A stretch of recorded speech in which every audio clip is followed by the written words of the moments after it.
সকালবেলা একজন মহিলা দৌড়াতে দৌড়াতে গ্রামে আসে আর জোরে জোরে চিৎকার করতে থাকে। আরে তোমরা কি করছো? তোমরা সবাই তাড়াতাড়ি বাড়ি যাও। আরে ওই বুড়ো লোকটা আবার আমাদের গ্রামে আসছে, জানি না এখন কি বিপদ ঘটবে। এটা তুমি কি বলছো? ও আমাদের গ্রামে আবার আসতে পারে না। হে ভগবান, জানি না এখন কি বিপদ এসে পড়লো।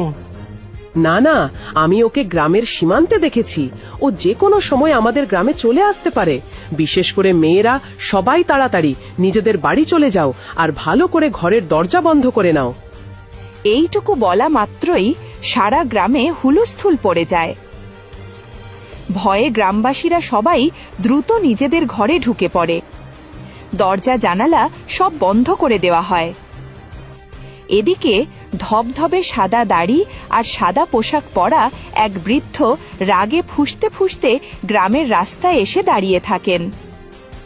আমাকে দেখে সকল গ্রামবাসী ভয়ে লুকিয়ে গেছে, কিন্তু লুকিয়ে কোনো লাভই হবে না। আমি যেই উদ্দেশ্যে এসেছি সেটা পূরণ করেই ছাড়বো। আমি ওই মেয়েটাকে নিয়ে যাব, যার বয়স 18 বছর হয়ে গেছে। ও নিজেই ঘর থেকে বেরিয়ে আসুক, না হলে আমি জোর করে উঠিয়ে নিয়ে যাব। এই কথা শুনতেই গোটা গ্রামের সবাই ঘেমে যায়। আর এদিকে ঘরের ভেতরে রাধা এই কথা শুনে খুবই ভয় পেয়ে যায়। এই বুড়ো লোকটা আসলে কে? উনি আসতেই গোটা গ্রাম ভয় পেয়ে গেছে, আর উনি কোনো 18 বছরের মেয়েকে বাইরে ডাকছেন। আমারও তো 18 বছর বয়স হতে চলেছে। না, এরকম হতে পারে না। যদি আমার কথা কেউ না রাখে তাহলে আমাকে শক্তি প্রয়োগ করতে হবে। আর আমি যদি শক্তি প্রয়োগ করি তাহলে আমি পুরো গ্রামকেই পুড়িয়ে ছাই করে দেব।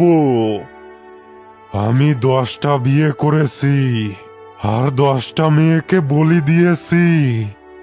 এখন আমি 11তম বিয়ে করব আর ওকেও বলি দেব। যে মেয়েটার বয়স 18 হয়ে গেছে ওকে আমার সাথে নিয়ে যাব। যদি নিজেদের ভালো চাও তাহলে তোমরা ওই মেয়েটাকে আমার সামনে হাজির করো।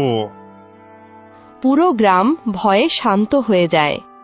তখনই জমিদার ভয়ে ভয়ে বৃদ্ধ লোকটার সামনে আসে। আপনি আমাদের গ্রামের সাথে এরকম করছেন কেন? আমাদের উপর দয়া করুন, আপনার এই অত্যাচার বন্ধ করুন।